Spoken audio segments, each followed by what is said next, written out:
So we are back. Peanut Gallery, NXT Takeover in your house. The show was great. So let's start with our first match, which actually was... totally corrected the button. There we go. It was for both versions of champions, the North American champion and the tag team champions. Yep. Bronson Reed and MSK versus Legado del Fantasma. This match was so fucking great. It was fantastic. I didn't think that MSK and Bronson Reed would work well together. Wow, their chemistry is great. Oh, yeah. And their chemistry with everybody on Legado del Fantasma was nothing short of just picture perfect. That's why I was concerned about it. And here's the thing, too, is that I look at the rivalries coming into it. So, obviously, I'm looking at the rivalry. Bronson Reed is still trying to develop his character. Right. Which is a struggle for me. Obviously, Legado del Fantasma is fantastic. With Joaquin Wilde and Raul Mendoza, they're great lackeys for him, and MSK have already been established. They're already established. Bronson Reed is still trying to establish himself. But he shined. He shined in this match. He did a great job shining in this match. And everything was timed so great, and I just cannot say anything more about this match other than if... Like, this was that sleeper match. This really set the bar for the entire show within of itself. But just for continuity reasons, it was a Bronson Reed tsunami to win the match, and it was so good. Who ate the pin? I believe it was Mendoza. Okay. It was definitely not it was not Santos. Right. It was not Santos. That's fine. That's perfect. So Bronson got the win. Not Santos got the pin. Right. And we're good. They're going to be doing more with that. And obviously, Legado will always be contenders for the tag team belt. This match was awesome. The title retention was sort of... Actually, I don't know. I said Legado because I thought this was their time. I thought it kind of was. This was kind of that, like, ooh, I hope they didn't miss the boat, but we'll kind of see where that goes. I really liked the match, though. It was great. All right, so we are not only going to make NXT Majestic again, but we're going to make Pro Wrestling Majestic again. So number one, before we get into this, with Tom Pettengill, that was fucking awesome. Oh, God, yes. Every segment that he was in, it was great. He had a VHS and about to put in some B-roll, and I love the the total blind ignorance. Right. It was so great. His stuff with Dexter Lumis was so spot on. It was just magic. You have a problem with the women? Right. That's how you make this shit majestic again. That was majestic. That's how you make this majestic again. And that's how you see, that is how you do wrestling comedy. It is funny. It's very subtle to the situation. And it doesn't seem... It's a hokey, but it's not like I'm trying to be serious hokey. Right. And I love it. Right. The NXT In Your House presentation, like with the logos and the old school intro and everything, because it's supposed to be a throwback. Right. And they just did it right. Yep. There were no stupid interviews in the middle or anything. It was there were some, but when they did, it was fun. Right. It was good. It was organic. It felt nice. It felt like it was natural. Absolutely. It's not like those stupid, you know how WWE does those stupid interviews right after the match takes place? Like, or like in the middle of like an entrance, like right after an entrance is done. It's really stupid. Doesn't make any sense. Yeah, none of that happened. But that was great. So let's talk, well, maybe not that one first. Let's talk about the six-man. Here's my thing. I wouldn't change anything about the match itself. I think the rivalry... Actually, this is probably the strongest rivalry. I think this was the strongest rivalry going into this.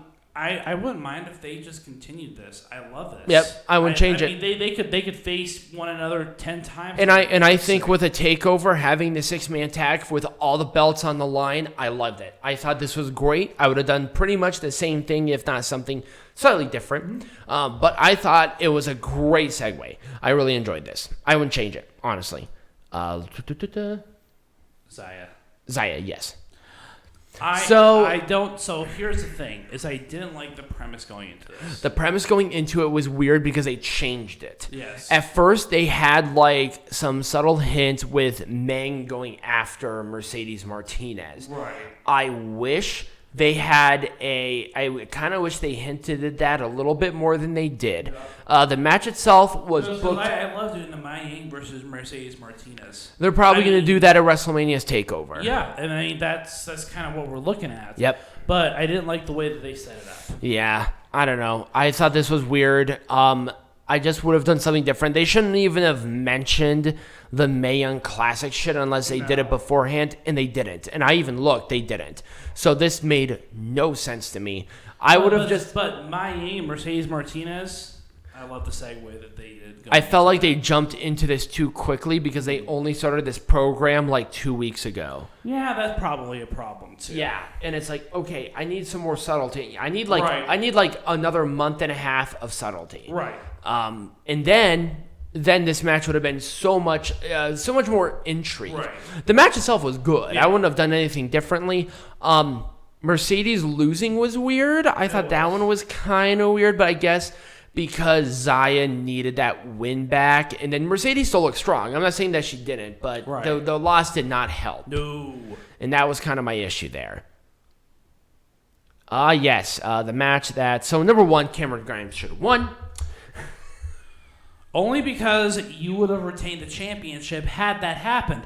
However, this made no sense. Why are you bringing the $1 million championship back? Why is LA Knight involved in this? Right. Unless Ted DiBiase chose LA Knight to represent him in some sort of match, because Ted DiBiase obviously cannot wrestle anymore. Right. And that's fine. I don't mind. It just makes no sense. Right. I do not mind having a surrogate in there in Ted DiBiase's place. If that was it, LA Knight was the right choice. When was there ever a point in time that LA Knight promoted himself as a rich guy? Right. I don't remember that at all during Impact. I don't remember that at all during his first part in NXT at all. It just doesn't make sense. It just happened because they wanted to use LA Knight, and I feel like that is the incorrect way of doing a show. Yeah. They should have did this a little bit more subtle, a little bit longer bit of time. Maybe even say, I'm worth $1 million. No, I'm worth $1 million.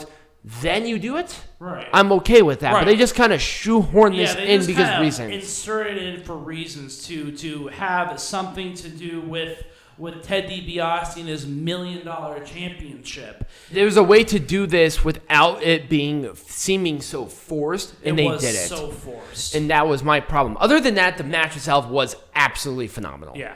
It was a great match. And I just really loved it. Women's match. The other women's match, yes, thank you. So, Raquel. So I like this. This is an extension. I like this. Yep. This is an extension of the rivalry between the teams. Yep. Obviously with Shotzi. However, I wonder if the teams overshadowed the match itself. I think so. Here's my thing. So number one, Shotzi shouldn't have returned. Number two, Dakota Kai shouldn't have been out there in the first place. I think it actually devalued Raquel a little bit with the interference there because here's the thing. Raquel Gonzalez is still fairly new, and this was, I believe, her first defense with the NXT Women's Champion. She's still fairly green. She's still fairly green, yep. Her prove herself against a veteran like Ember Moon, but Raquel, to me, there was a lot of interference, and that was a problem. A champion. She just doesn't have that material. Ember Moon has that material. Raquel Gonzalez, I just don't see it yet. Here's my thing. They kind of booked themselves into a corner because Io Shirai beat everybody. Right. And Raquel, being that big powerhouse muscle woman, was the only person who could theoretically take that belt. And that was fine. I thought they did that great, and it was a great match. And like this one was. This was a great match, and we're not taking anything away from Raquel Gonzalez. I mean, she's actually probably one of my favorite females in NXT right now. I think she's good. I will disagree with you at least to a point. I think Raquel Gonzalez's problem right now is her character work. Yeah. I think physically she's imposing. She is. But she has no character outside of Dakota Kai. Right. Dakota Kai is the character for this team. Exactly. And that's a problem. Yes. It's like, why is Raquel... Okay, so here's my thing. If they were going to have the NXT Women's Champion on Dakota Kai or Raquel Gonzalez, why isn't it with Dakota Kai? Right. Who should have been in the first place. Right. Because, you know what? Dakota Kai is the leader of these two. Yeah. Kai brought Raquel in. Yep. That doesn't make any sense to me. It should have been... now, Raquel Gonzalez should have interfered in the Io Shirai match for Dakota Kai to win the women's champion. Then you have an instant program with Raquel Gonzalez and Io Shirai. Right. Great match. Prove yourself there. Don't have the title. No title picture at all. Right. And you still sell some tickets. But then you have Dakota Kai versus Ember Moon for the NXT Women's Champion. You make some money there because Dakota Kai is great. Exactly. The problem is that they just put the championship on the wrong girl. Yep. Honestly. And now maybe another year or two when there's a little more character development there, I think Raquel is a future. I think she is. Yeah. But I just think she's this champion way too soon. Yep. Other than that, I really can't say too much about it. I thought it was good. Yeah. All right, so Main the event. one that you just want to trash so hard. Karrion Kross. Okay, so the next time you do a match like this, it should be everyone but Karrion Kross. I know Karrion Kross is the champion. Karrion Kross is a great champion. But I want to see Adam Cole, Pete Dunne, Kyle O'Reilly, and Johnny Gargano in a 75-minute match, and they just do all sorts of shit to each other, and it's going to be fucking amazing. Here's my thing. Here's how you make this fucking majestic again. You have, at the next NXT, or whatever is going to happen later, an hour-long Fatal 4-Way. Yeah. I want an Iron Man Fatal 4-Way between those four. That would be amazing. Number one contender. You establish a number one contender right there and then for Karrion Kross. Here's my thing. I just don't think they had a decision on who was the actual number one contender. That's why they did this, bag full of bananas. I don't know why I said that. Which was a mistake. It was a mistake to have a Fatal 5-Way. To me, that just says we don't know. Right. It just says, I don't know who the championship contender is. Dude, you find out who the championship contender is. Right, with a big match between the four obvious top contenders. Right, it's not that hard. It's really not. And here's my thing. It was a good match. I really liked this match. I would have booked this. It should have been Adam Cole, baby. To win. Adam Cole, it should have been Adam Cole versus Karrion Kross. Adam Cole is the face of NXT, and Karrion Kross is the champion.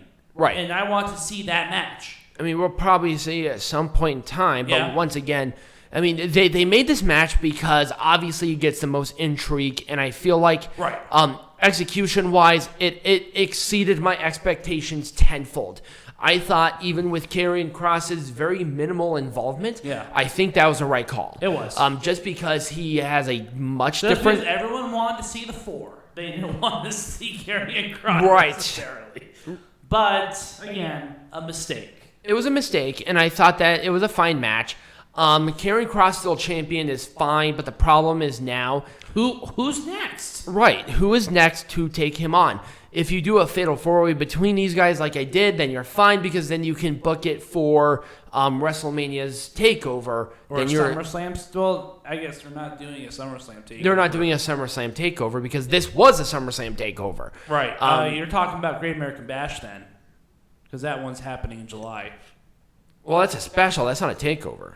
Well, they're doing the Great American Bash in July. Would you really think they're going to do an NXT title match at a Great American Bash? Yeah. Well, they probably would because they're morons. They're going to. Yeah, because they're fucking morons. Maybe have the Fatal 4-Way match at Great American Bash. Book a good little series between them. Whoever do elimination, do whatever, see what happened, blah blah blah. Do that Fatal 4-Way at Great American Bash. Yep. And then you book it for TakeOver whenever that is next, either the Survivor Series or the Royal Rumble. One of those two. Yeah. There you go. That's how you make pro wrestling. That's how you print money. Oh yeah. So thank you all for listening to this. What is on the agendas for next week? So next week is all about Hell in a Cell. So Nick. Oh yes. I'm not looking forward to that I'm one. so looking forward to it. And obviously we got our usual I'm a masochist. lesson. We have our sure. We have our wrestling lesson where we're heckling from the heart camera. It's all going to be just so much fun. If you did enjoy this, remember to subscribe, like the video. I mean, we've had like 20 new subscribers, so thank you all for subscribing. Share it with your friends. Comment down below if you enjoyed either TakeOver or Dominion. Let us know what you think or what your booking decisions would be. And become a patron. The more patrons we get, we add shows, starting with Impact Plus specials. Woohoo! And guess what? It's $5 for everybody. There are no other tiers. If you feel like you enjoy this video enough to support that, go ahead and do so. We have some great stuff. And as always, be majestic.